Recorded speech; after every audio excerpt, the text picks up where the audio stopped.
Hello and welcome to our first episode of getting to know the Alliance artists as part of the Dennis Wick family. And my name is Brett Baker, and it gives me great pleasure to talk to today on Zoom, David Childs. How are we doing, David? I'm good. It's nice to see you, Brett. It's been a while. It certainly has. It's a pleasure. And I should ask, first of all, what time is it over in Texas? Oh, I'll have to check. It's just gone 10 a.m. in the morning. 10 a.m. Right. So yes. So it's this is your first shift.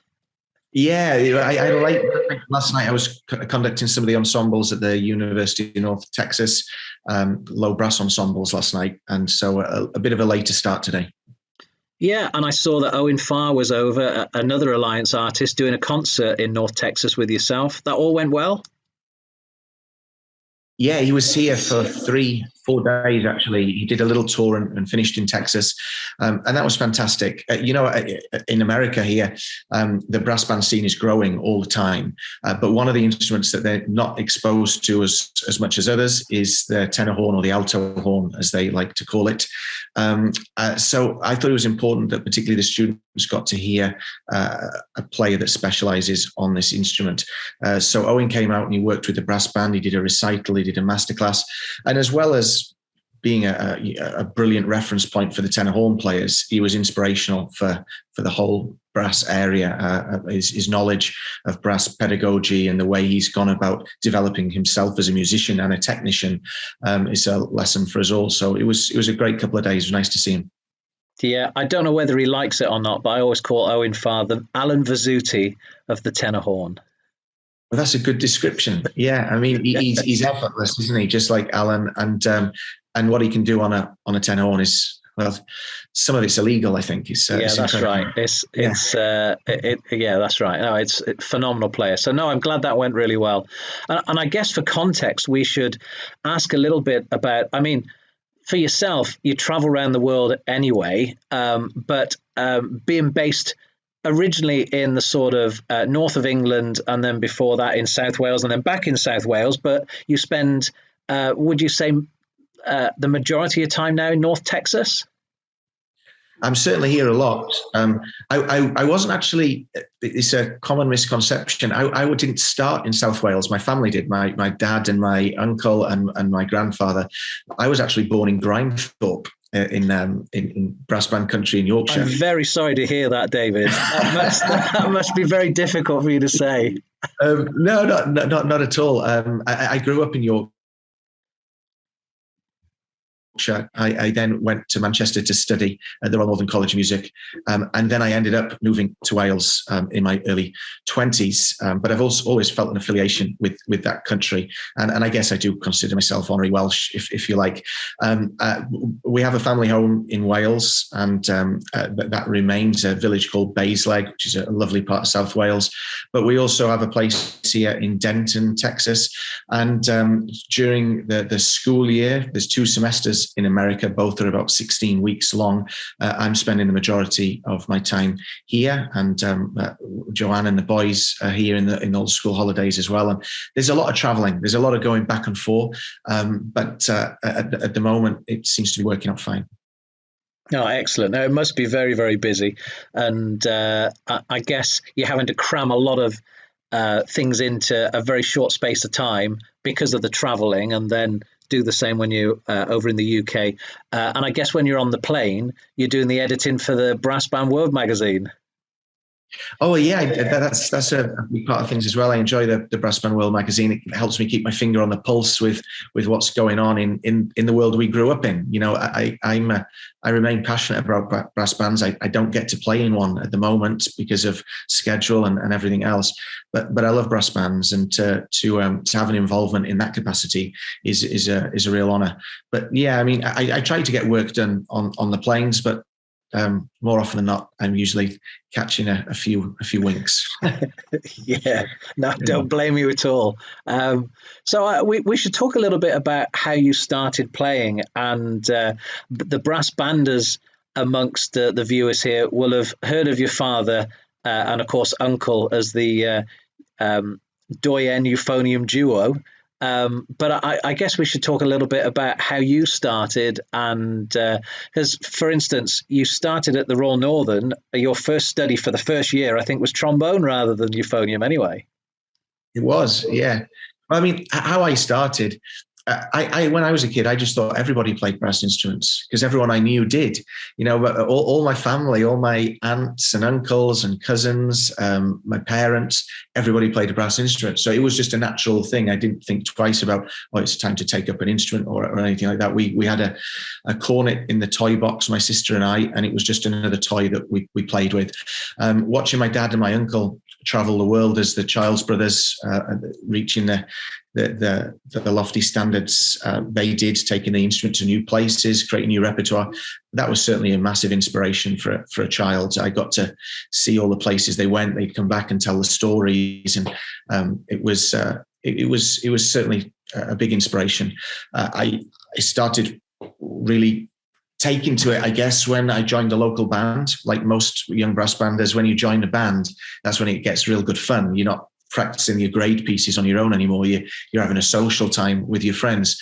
In fact, a lot of the time, looking forward to going to band practice was the social aspect rather than the actual playing itself. But yeah, that forces you to practice, and the more you practice, the better you get. And I think at a certain point, you realize what your strengths are. When you're at school, there's usually a kid that's really good at drawing, or someone that's really good at maths, or someone that's really good at sport.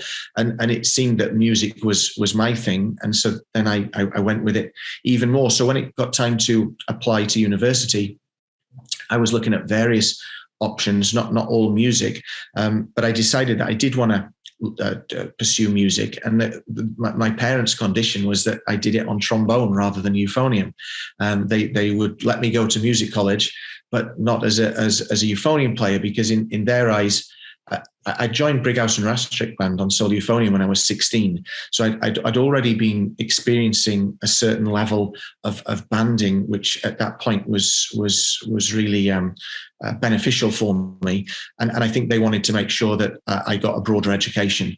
So I agreed, and I took up the trombone in my last year at school. And I auditioned for the Royal Northern, and I was fortunate to get in. And I spent my first year taking lessons with Andrew Berryman. Really enjoyed it. I love the trombone. I think it's such a versatile instrument. But that same year, my first year at college, was the year that I got through to the final of the Young Musician of the Year on euphonium. And I ended up playing with the BBC Philharmonic on national television, a big concerto, a real springboard, if you like, for a solo career. And so at that point, I think it was make or break for me. If ever I'm going to go for it, trying to be this euphonium soloist that I'd always dreamt of, now was the time to do it. So I switched to first study euphonium in my second year at the RNCM, and just went all out to try and become the euphonium player that I wanted to be. Probably a good thing for the trombone world. I wasn't that good at it, but I did enjoy it. Well, I'm sure you don't remember, but on one of the summer schools in Swansea, you sat in and played trombone.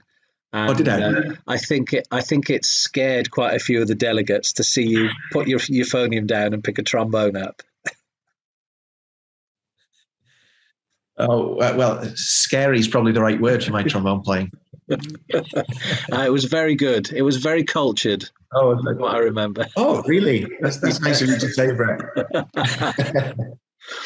Right. So we've talked a little bit about your background and how you started. So, this is related, actually. So what is it that you love about playing the euphonium then compared to other instruments? Why is it that and I know there's going to be a lot of influence here from family members as well. So, well, it's interesting you say that, because the influences, I guess, it's something that I've reflected on myself, in the sense that I was never really encouraged to play euphonium. As I just told you the story there, my dad actually wanted me to go to college as a trombone player, but I just loved the sound of it. I think because I was used to it. I used to hear my dad practicing all the time when he was at Black Dyke. I'd be listening and absorbing that sound, and it just felt very natural to me. And I listened to lots of recordings. I loved listening to cellists, and I thought that the euphonium was kind of the cello of the brass world. And I certainly wasn't going to be taking up cello anytime soon. So the euphonium was something that I really wanted to. Well, I aspired to play it. I started on a little cornet, and I went on to baritone. And when I was old enough, big enough to play euphonium, that's what I'd really always wanted to do. And it is a great instrument. It can play different styles, lovely colors of sound in the right hands. So no, it's an instrument I really adore.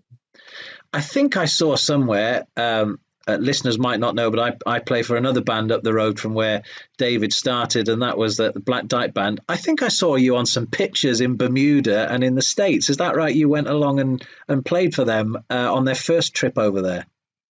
I did. I used to do quite a bit. So when I was a teenager, I'd often travel with my dad at 13, 14, 15 years old and go and listen to him play with Black Dyke. I'd sit at the back of the band room behind some great cornet players. I remember the seats where you'd sit were behind Kevin Crockford and Lee Rigg. And I was always amazed with how much their necks came out, when they played, because that was my view. But I used to listen to all these band rehearsals. And then I ended up doing a bit of depth work on second baritone. And then at a certain point in 1995, a test piece came up that you'll remember, Revelation by Philip Wilby. And it had two separate euphonium parts, a first euphonium and a second euphonium. And James Watson couldn't do the first two rehearsals. So my dad was taking the band. And John French is the second euphonium player. So he wanted to stick to his part. So I was asked to come and play through the solo euphonium part. And it's quite a big euphonium part in Revelation. And I would have been about 15 at that time. And I played, I remember getting to the end of the solo and all the lads in the band stopped and gave me a little round of applause.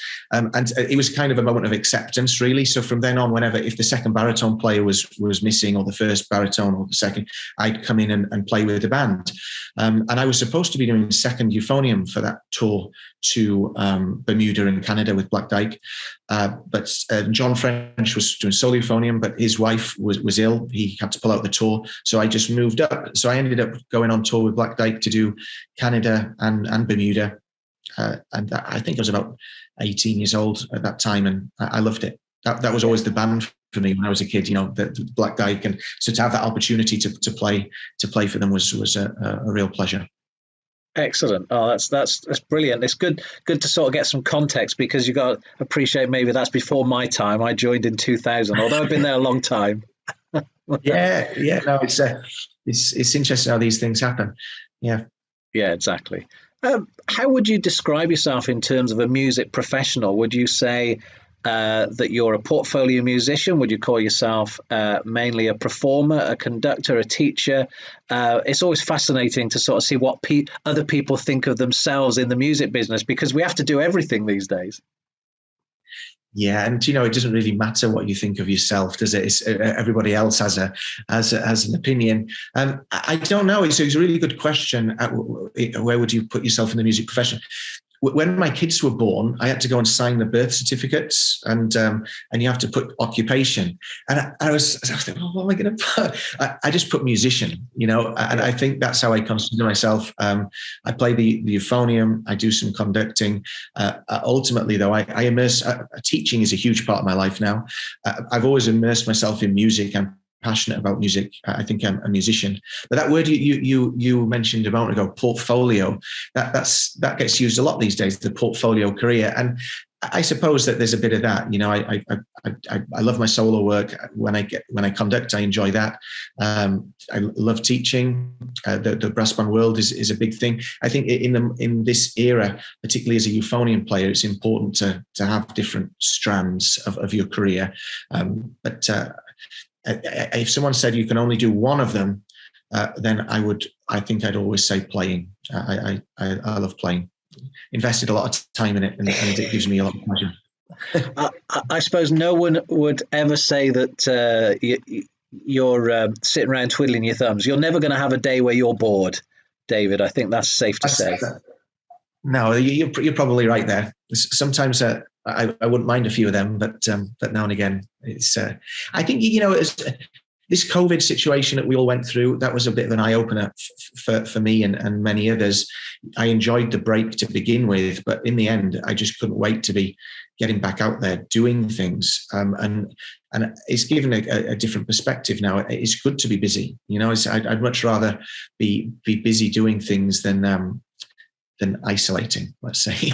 Yeah, I think we all probably appreciate the music business and what we do in the music business a lot more than we perhaps we took it for granted beforehand.